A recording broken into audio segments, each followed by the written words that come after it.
All right, here are my thoughts. First off, credit to the developers for taking on such an ambitious project with a small team, but it's clear that this game has some major issues. Graphics. The visuals are awful, even on max settings. Using Unity and store-bought assets doesn't cut it. It looks like a rushed Tycoon simulator with clunky animations and generic characters, nothing that stands out among the countless similar games on Steam.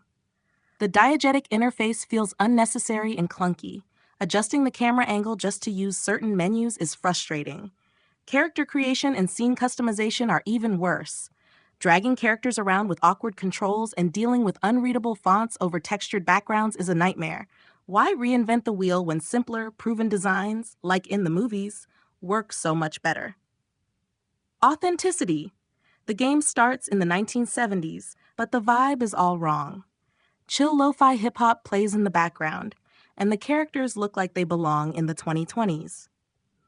Unlike the movies, which evolves its style over time, this game fails to capture the essence of the era. If the devs couldn't handle multiple eras, they should have focused on perfecting one, like the 1970s or 1980s, before expanding. Filming. I managed to create 6 films in 4 hours, and they were laughable. Characters awkwardly stand around, spouting nonsense in AI-generated voices. The animations are stiff and buggy. While the idea of customizable dialogue is interesting, the execution is cringeworthy.